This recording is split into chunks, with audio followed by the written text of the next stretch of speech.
We want to move on to Apple because it has been a huge story over the last several trading days. Yesterday, hitting an all-time intraday high. A lot of that had to do with a report that we got out from Bloomberg. If you take a look at the action today, we pulled back just a bit with shares closing off just around 0.5%. But we want to bring in Jim Suva. He's Citi's Managing Director in Equity Research. And Jim, where we stand right now, we're not too far from yesterday's record high. I guess, where do we go from here? Do you still see some upside potential to the stock? Well, Shauna, it's great to see you again. And I got to say, as we approach this summertime, it's important to note that we think Apple's going to trade higher because they launched some new items that investors forget. The Apple AirTags, these are the little things that fit like a keychain so you don't lose your house, apartment, condo, your purse, your keys, and things like that. And importantly, what we're finding is you can buy them for $29 each or a pack of 4 for $99. Now, importantly, while you go out and you think you're going to spend $100, we are finding through our independent research, people are buying a lot of what's called the loops or the keychain attachments and turning it into a fashion item also. Somebody may want blue or green or red or yellow or leather or suede or different things like that. And then they end up walking out of the Apple store spending well over $200 while they thought they were only going to spend $99.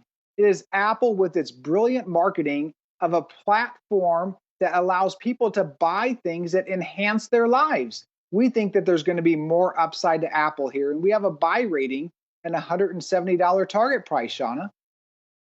Jim, it's Adam. I'm curious because a lot of us have a love-hate relationship with our Apple products. The planned obsolescence where we have to upgrade sometimes can hit us in the wallet.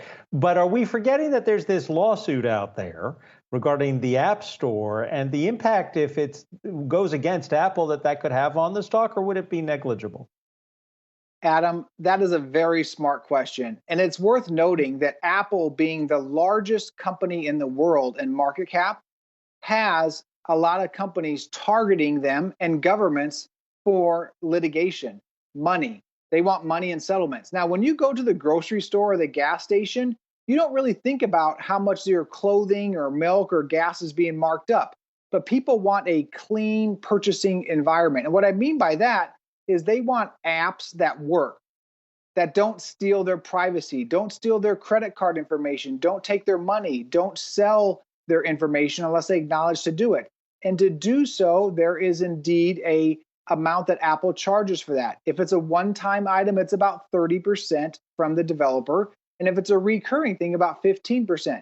Now, it's important to note that Apple and Google have pretty much the same terms.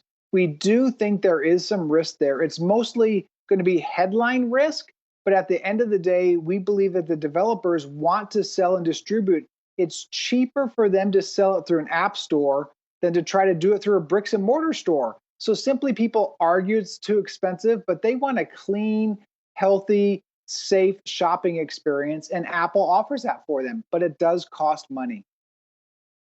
Jim, we're going to be hearing from Apple for earnings in just a couple of weeks here. Seems like not too long ago, we just got those strong numbers out last quarter. What are you expecting to hear from Apple this time around? So we expect them to still show their heart and their feelings for some of the countries that are still struggling with COVID. And, we think about India and Malaysia, they've taken some steps backwards. And accordingly, we do not expect Apple to guide forward details of revenues and earnings per share. The world is still pretty unstable.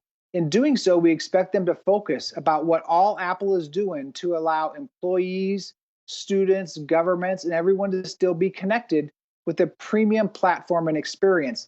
That experience ranges not only from iPhone, but also Apple Watch, which is getting more traction with the healthcare industry, monitoring your oxygen levels, your blood, your heart rate, and even if you fall down, it can notify your loved ones of a potential fall down in case it becomes a real issue or you just sat down your watch. There's a lot of benefits. And then when you talk about the AirPods that are going into people's ears and things, it's starting to make some roads into the hearing aid community, where hearing aids can typically cost $3,000 or more per ear. And the Apple AirPods can actually help you out and help be a hearing enhancement or assistance.